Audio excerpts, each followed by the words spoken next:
Ma sœur n'a même pas élevé la voix quand elle a dit Tu ne viendras pas à Hawaï pour Noël. Maman ne voulait pas me regarder. Papa s'est caché derrière son téléphone et Brad a presque souri comme s'il avait passé des années à attendre ce moment précis. Mais je n'ai pas plié. Quelque chose à l'intérieur de moi était tendu, froid, stable, délibéré. Le genre de sentiment qui n'explose pas. Il planifie. Il pensait qu'il m'avait coincé à cette table. Ils n'avaient aucune idée que c'était le moment où tout a changé. S'ils avaient su ce que j'allais mettre en mouvement, ils seraient peut-être partis les premiers. Je m'appelle Amy, et si vous aviez rencontré ma famille il y a des années, vous auriez juré que nous étions du genre doux, du genre à cuisiner ensemble le dimanche et à laisser de longs messages vocaux d'anniversaire. Cette version a existé une fois. Je ne l'imagine pas. Je me souviens de Mara, ma sœur aînée, glissant sa main dans la mienne chaque fois que nous traversions une rue animée, comme si elle craignait que le monde ne m'engloutisse tout entier si elle me laissait partir. Je me souviens de nous chuchotant dans la cuisine à minuit, volant des biscuits que nous n'étions pas censés avoir, riant si fort que nous devions cacher nos visages dans nos manches.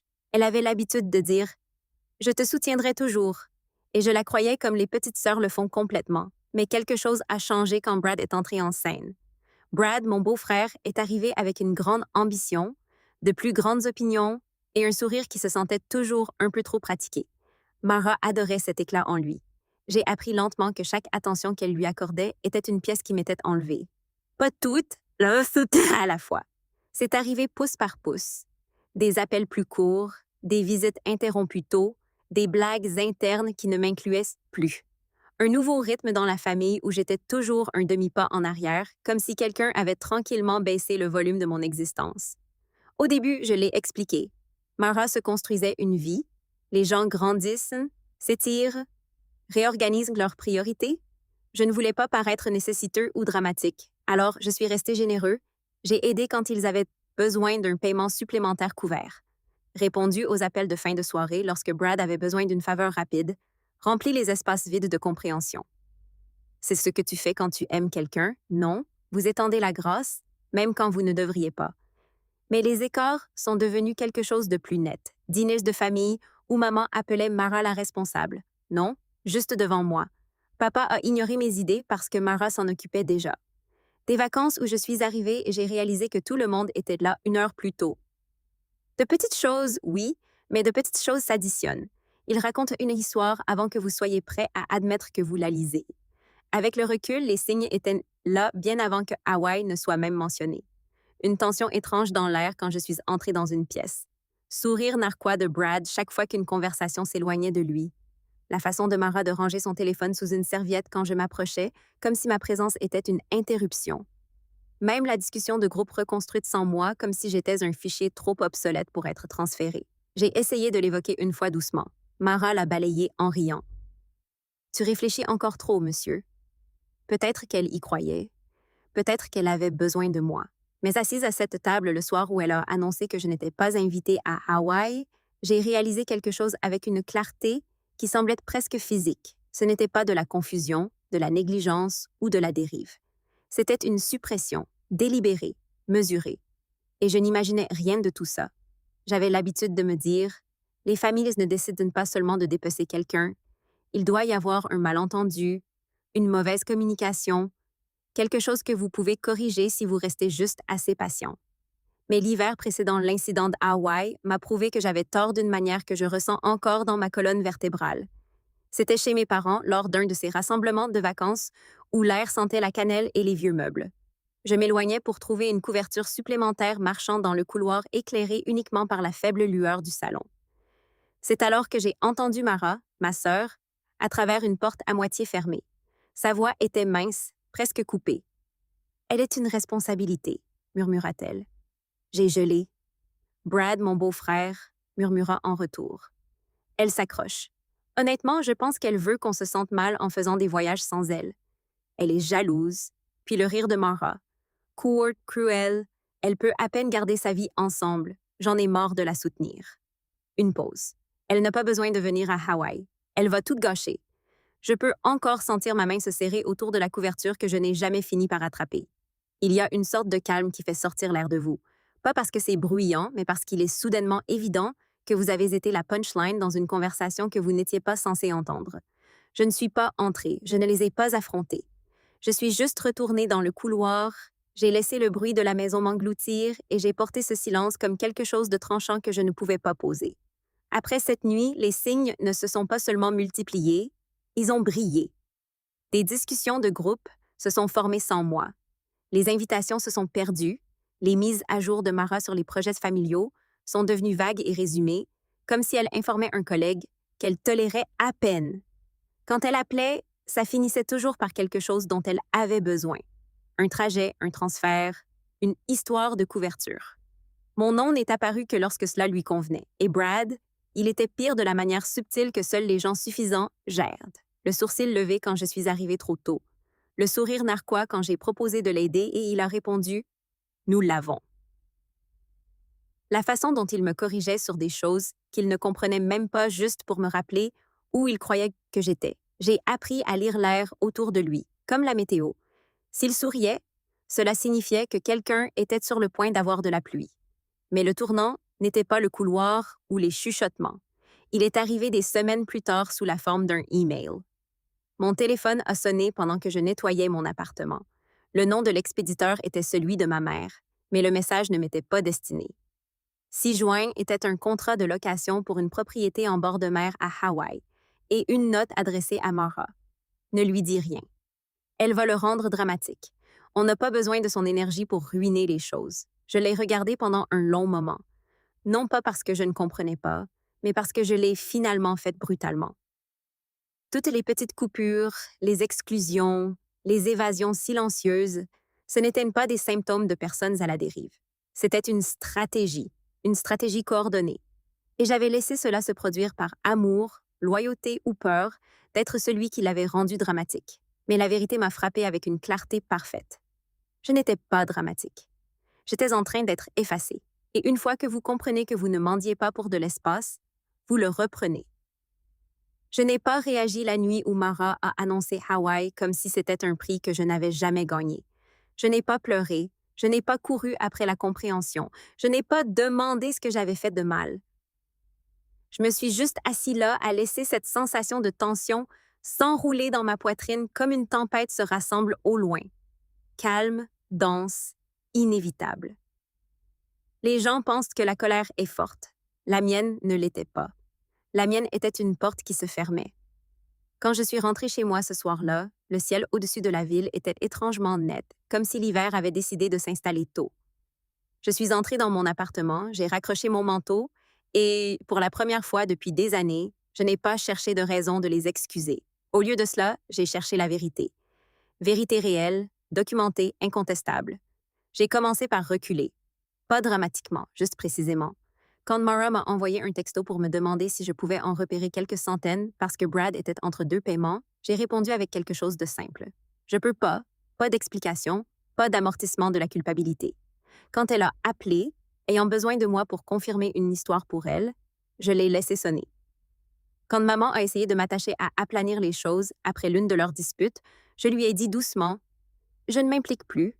Chaque pas était petit, délibéré et étrangement libérateur. Puis vint la maison du lac. L'ancien endroit de mes parents en dehors de la ville avait toujours été un symbole familial. Dîners d'été, piqûres de moustiques, rires, résonnant au fil de l'eau. Il y a des années, ils l'avaient promis à Mara après son mariage, mais ils n'avaient jamais finalisé les papiers. À l'époque, je n'y avais pas beaucoup réfléchi. Maintenant, avec les mots des courriels qui brûlaient encore une ligne dans mon esprit, j'ai commencé à m'interroger. Alors, j'ai sorti mes propres documents, vérifié les anciens dossiers, comparé ce que j'avais avec les archives publiques, et c'était là, austère et soigné. Légalement, j'étais toujours copropriétaire. Ils n'avaient jamais terminé le transfert, ce qui signifiait que chaque rénovation, chaque dépense, chaque décision nécessitait les 2 signatures. Et ce n'était pas le seul problème. Les paiements étaient en retard. Les factures n'avaient pas été effacées. Les frais d'entretien n'ont pas été touchés.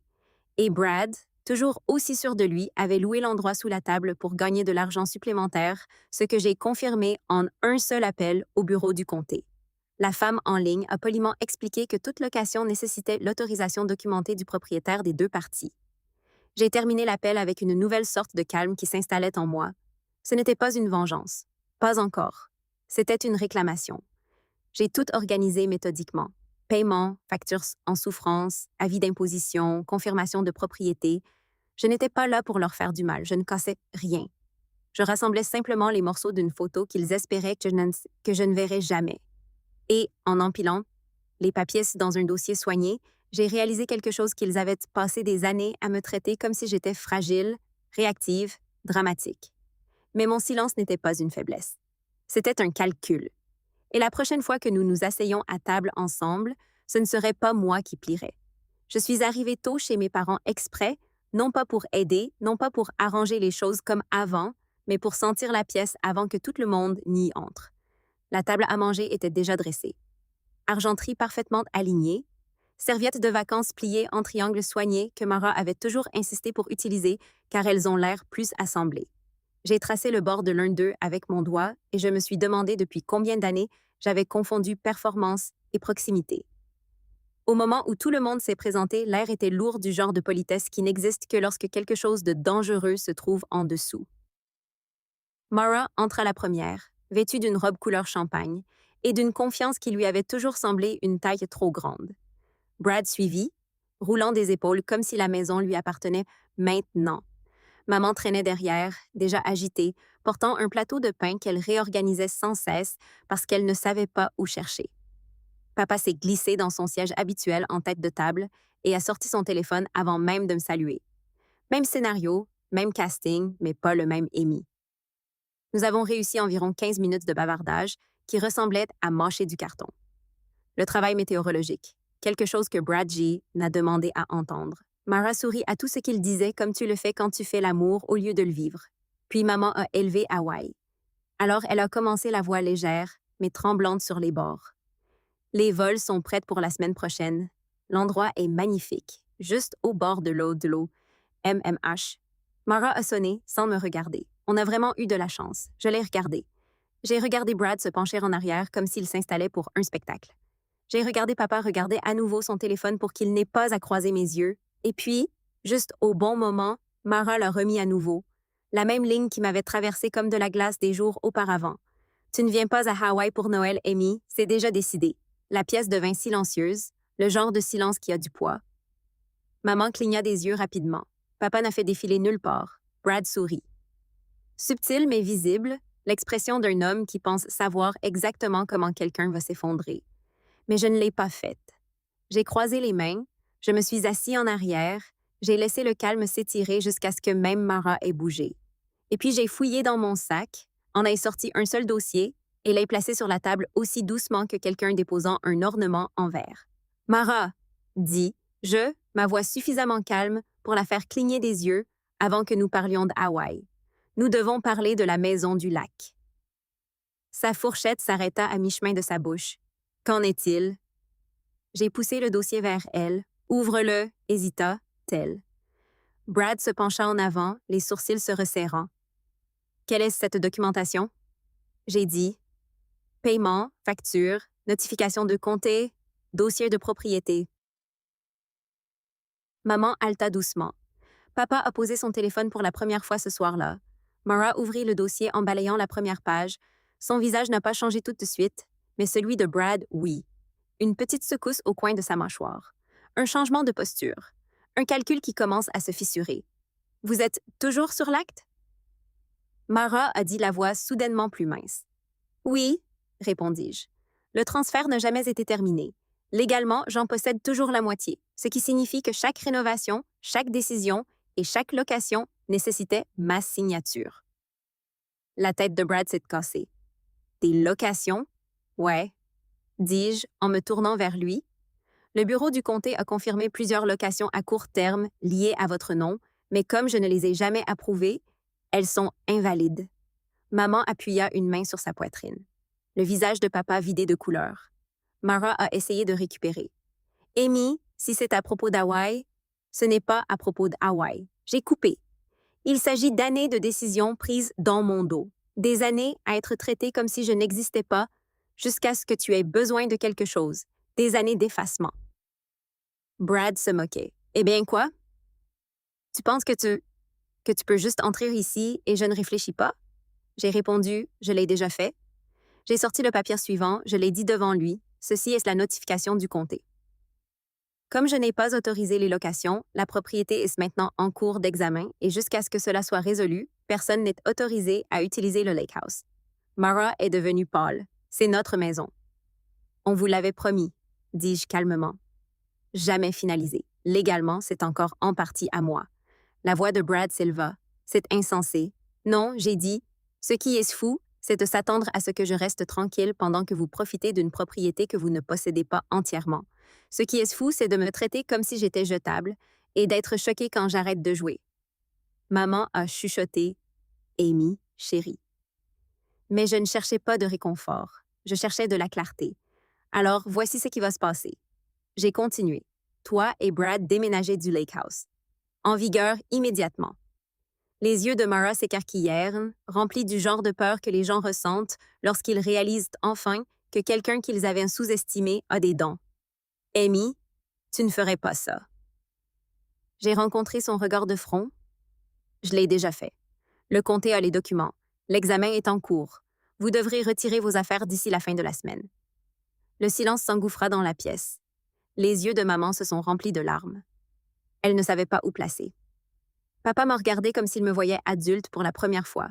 Brad retomba sur sa chaise, sourire en coin disparu. La bravade s'est évaporée.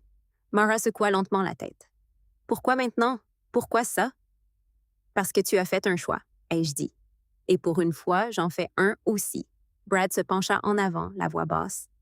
« De quoi as-tu besoin? » J'ai respiré fermement, centré. « Je veux des limites, ai-je dit. Je veux du respect, et je veux que tu comprennes qu'effacer quelqu'un ne le rend pas impuissant. Cela les rend patients. » La lèvre de Mara tremblait. On se protégeait juste, on m'excluait, on me traitait de dramatique derrière des portes closes. Je me suis penchée juste assez. Tu as créé ça. Un autre silence. Celui-ci différent, lourd de conséquences. J'ai rassemblé mes affaires. Je me suis levée et j'ai regardé autour de la table. Maman tremble.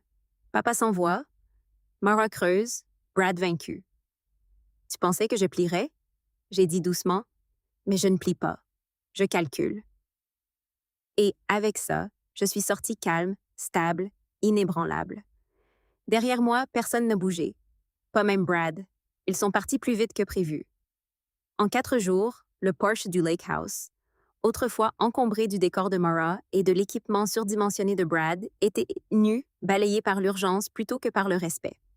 La revue du comté leur a forcé la main. Mais la vérité était plus simple. Ils savaient que traîner les pieds ne ferait qu'exposer davantage ce qu'ils essayaient de cacher. Maman a appelé 2 fois, sa voix douce, tremblante sur les bords, qu'elle ne pouvait plus lisser. Papa a laissé un message vocal disant qu'il n'avait jamais réalisé à quel point les choses étaient devenues mauvaises. Je n'ai renvoyé aucun des 2 messages tout de suite, pas par dépit, juste par clarté. Parfois, le silence n'est pas une punition, c'est de l'oxygène. Le voyage à Hawaï s'est effondré tout aussi rapidement. Vols canalisés, plans dissous. Personne n'a célébré. Personne n'a posté de photos. Les vacances qui étaient censées m'exclure ont fini par exclure tout le monde. Je suis allée au Lake House le week-end suivant. La lumière du soleil d'hiver se répandait sur l'eau, pâle et constante. Pour la première fois depuis des années, l'endroit me semblait mien, non partagé, non emprunté, non toléré. Le mien. Je me tenais sur le porche vide et laissais le calme s'installer. Pas le lourd silence que j'avais porté à leur table de dîner, mais un silence plus doux. Un calme qui a fait de la place au lieu de la prendre. Les gens pensent que la justice vient avec le bruit, mais parfois, cela ressemble à des clés dans votre propre main, tournant librement dans une serrure que personne ne pensait que vous réclameriez. La justice n'est pas venue en criant ou en claquant des portes. C'est venu de la manière régulière dont ma vie a cessé de rétrécir autour des gens qui me traitaient après coup. Debout là au Lake House, j'ai réalisé quelque chose de simple.